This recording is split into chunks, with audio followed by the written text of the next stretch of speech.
This is the Influencer Entrepreneurs Podcast with Jenny Melrose, teaching influencers and bloggers how to become successful entrepreneurs.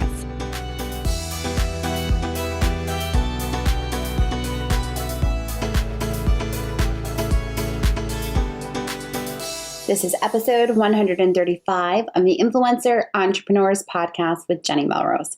Today, we're going to talk about how to become a travel influencer. Now, the date of this recording is the beginning of summer, but when this actually comes out, we're going to be talking, it's going to be the middle of August. So many of you are probably thinking, well, I'm past the point of travel. But if you want to be a travel influencer, one of the things that you need to keep in mind is you are very likely going to have to be willing to adjust to the schedule of the place that you want to go to. We're going to dive deep into this, but before we get started, I want to make sure that you are aware that you can download my pitch cheat sheet, which you're going to hear me reference multiple times in this episode, because the steps for pitching for travel are the same if you're going to pitch to work with a food brand or if you're going to pitch to work with a home decor brand.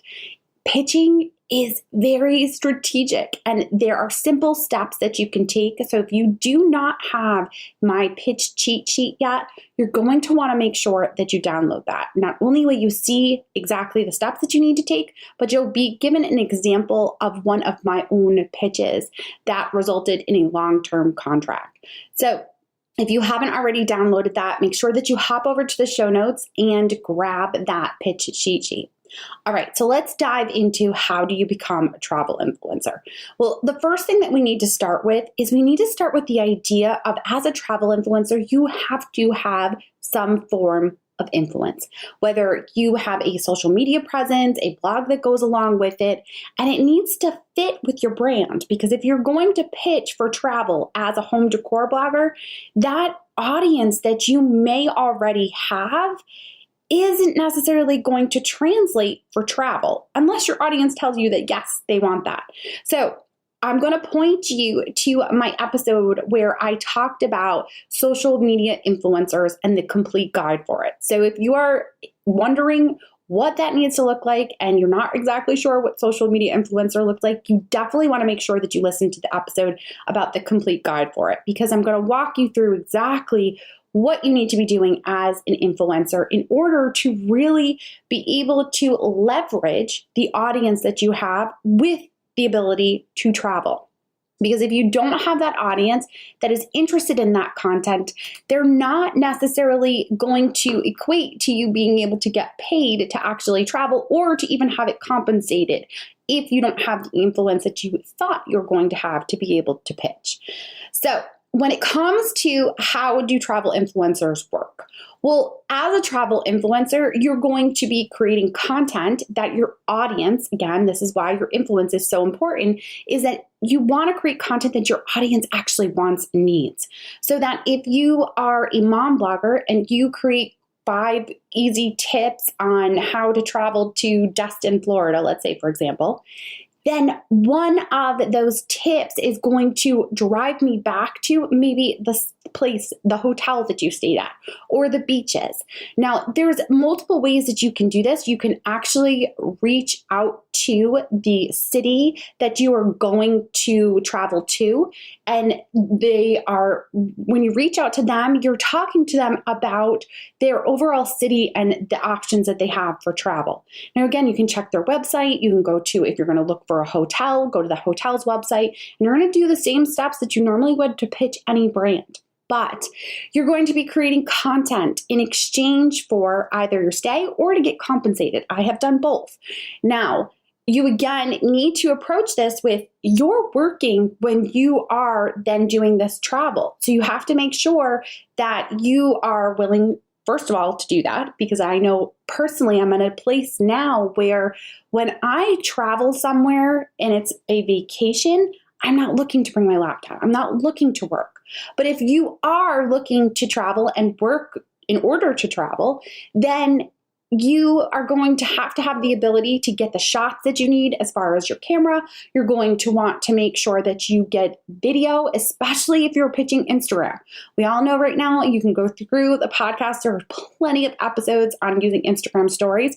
You're going to use them the same way, tagging the place that you stay at, tagging the city that you're in, and looking at the hashtags that they're using so that you can make sure that your content is coming up when they are looking for that specific city.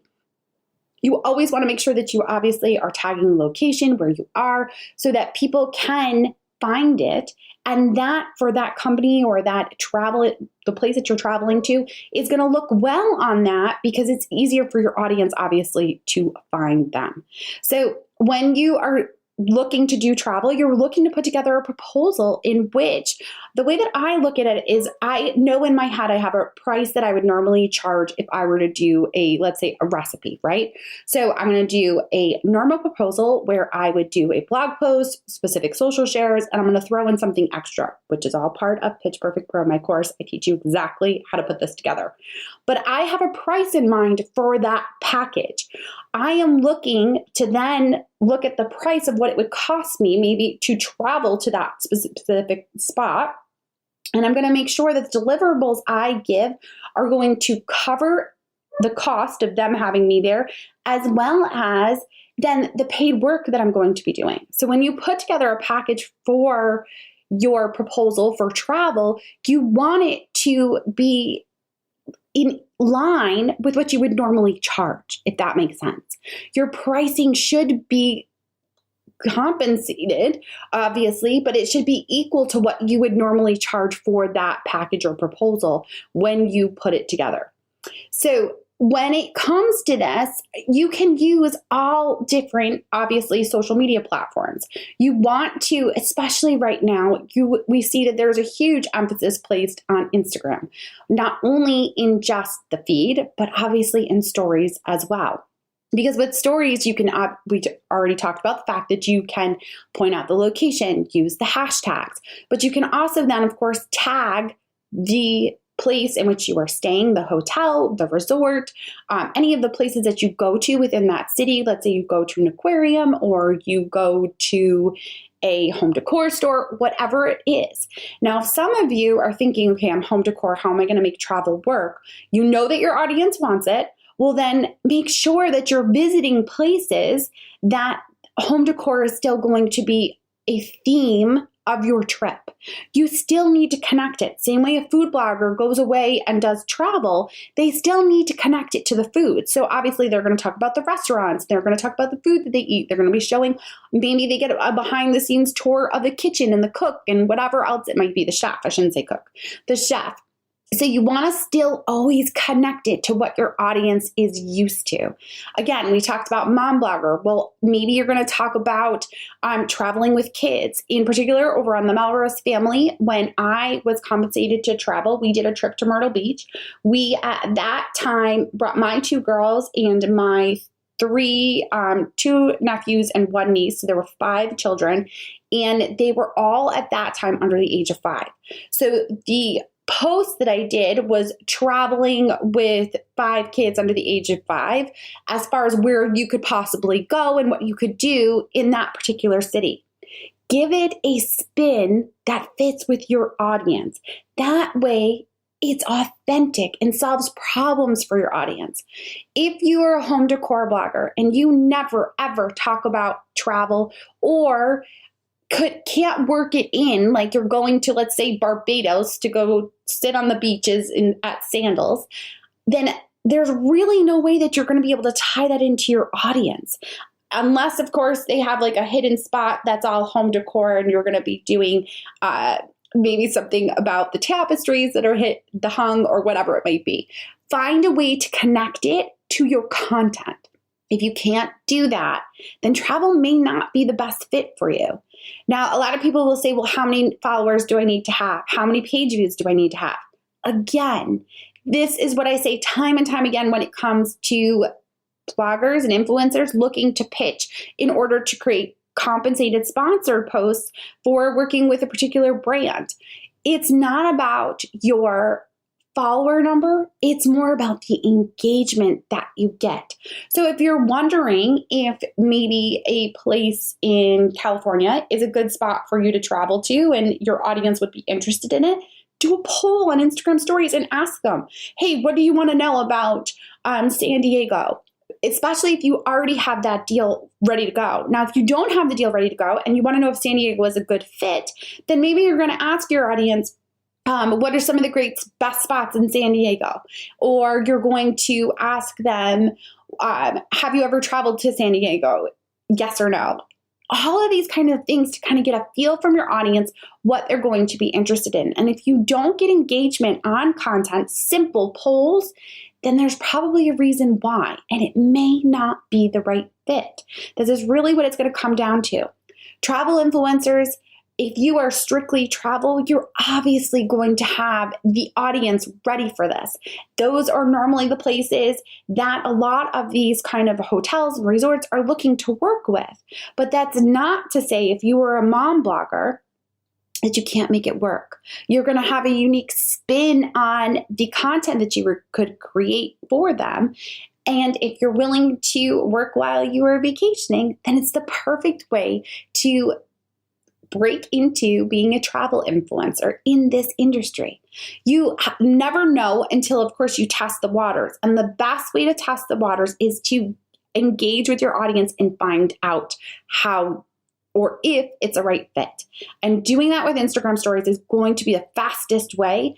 I have a couple different clients that they use Instagram stories primarily as their way that they are working with high-paying brands as well as selling their own products. We've talked about this multiple times, how Instagram stories right now in my business and in my clients' businesses are seeing great results with engaging in their audience and really being able to hit on those pain points and solve them for them. You can do the same thing with travel. You just have to make sure that you have the audience for it. If you don't yet have the audience for it and you would like to turn that way, again, keep it connected to whatever content you normally create. So if you're a food blogger, start talking about maybe local restaurants and the food that you're eating at these local restaurants. And then think about pitching for when you're on vacation for local restaurant, for the restaurants in that area when you are traveling. So starting to warm your audience up to the idea of it so that you can start to think about making travel as part of what you do as part of your brand. You guys, I know that it is extremely, when we think of these travel influencers, especially if you follow a ton of them on Instagram, their photos are beautiful and they go to all these wonderful places and you'll see something that says sponsored. And I often have brought this fact up that just because it says sponsored does not mean that they were necessarily paid for it. But it could mean that they were compensated. So in other words, their room was, while they were there, were free. Or maybe one night of the room was free. It depends upon each of the separate entities that you are reaching out to and talking to. So a great place to start might be looking at where other influencers have traveled to. And then where is it that you want to go? Can you find a contact in order to work with them? Now, like I said in the very beginning, if you have not grabbed my pitch sheet, you're going to want to make sure that you have that because the process is the same. Whether you are pitching for travel or pitching for food or you are pitching to get on a podcast, it's all the same. The same steps and strategies that you need to put into place. Be strategic about it, follow up with them, and create that relationship so that you can start to see where this might take you. You guys, I appreciate you all so much for listening in. I would love to see where you're listening to the podcast. Take a screenshot and tag me at Jenny_Melrose and put it on your Instagram stories. Because as you know, I'm a huge believer and love Instagram stories, and I would love to be able to continue the conversation with you over there. I also would so appreciate it if you guys left a review on iTunes. When you put together your review, just make sure you put your Instagram handle as your name. And if you don't find the name for your spot for your name right in the review, put it right into the review, just at, and then tell me your handle so that I can make sure that I send you a personal message thanking you for your review. It just helps for others to be able to find the podcast when there are reviews that are done on iTunes. All right, guys. Until next time, I will talk to you all then.